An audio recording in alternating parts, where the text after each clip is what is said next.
Tout ça est parti tout bonnement autour d'une bière. On est 3 vieux chums, moi, Yann et Guy. On a toujours voulu faire un projet ensemble, mais on trouvait jamais quel projet. Puis à un moment donné, on s'est dit, bien, pourquoi on ferait pas un hôtel de glace, parce qu'on est des tripeux d'hiver. Bon, il y a des hôtels de glace qui existent déjà dans le monde. Pourquoi qu'on n'essaierait pas de faire un village de neige et de glace pour aller un peu plus loin dans le concept? On a cherché sur Internet Snow Village et évidemment, on est tombé sur le site web de nos partenaires finlandais. On les a contactés. Ils ont été super réceptifs. On est monté en Finlande, on a pris l'avion. After tasting this idea in Finland together with my brother, we decided that it's important to come to Montreal to meet these partners and see the possible sites, and also get more familiar about the climate in here, that we can then make plans of the possible buildings project in here. On a signé le partenariat avec eux autres, sont devenus partenaires à part entière dans la compagnie canadienne et tout ça.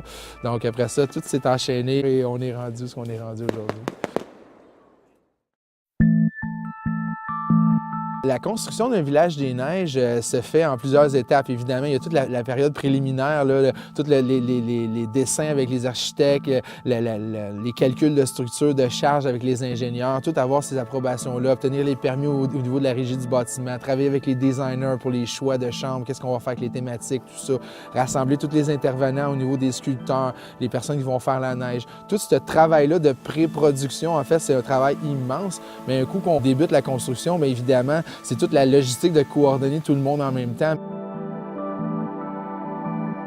Le grand défi au niveau de la construction a vraiment été la température cette année parce que pour produire de la neige, ça nous prend un minimum de température de -4 à -5 degrés Celsius et même à ces températures-là, les canons fonctionnent seulement à 10 à 15 de leur capacité. Puis on pensait être capable de commencer à produire de la neige autour du 7-8 décembre. Finalement, on a été capable de produire de la neige autour du 15-16 décembre. Puis on a ouvert officiellement le 18 janvier. Donc on a eu 4 semaines de construction assez intense. On a été obligé d'augmenter les quarts de travail. Donc tout le monde a mis la main à la pâte.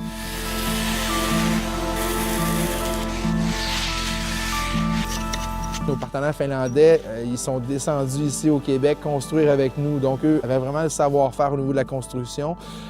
Puis ils nous ont tous guidés là-dedans. We have founded the Snow Village in Finland 11 years ago. All the structures what we are using in Finland, they are same in here because we have to keep the shape of the igloo the same, shape of the corridors must be the same. So we are strict in certain molds, but the layout is totally different. La première structure qu'on a construite, c'est le hall d'entrée ici. Donc ce qu'on voit à l'intérieur, c'est un moule en forme de ballon. C'est des gros ballons en Kevlar. Un coup gonflé, ça devient 12 mètres de haut. Après ça, on place un coffrage autour. On envoie la neige avec des gros tracteurs à neige, les mêmes tracteurs qui déblaient les rues qu'on voit l'hiver, qui envoient ça dans des 10 roues. Donc, c'est des murs de 10 pieds d'épais en neige. Puis, en fait, un coup, toute la structure, tout le ballon est recouvert. On dégonfle le ballon, on défait la base, puis on retire le ballon, puis après ça, on recommence. C'est toutes des moules comme ça. C'est un peu le principe d'un gâteau, finalement. On moule, on démoule, puis ça tient.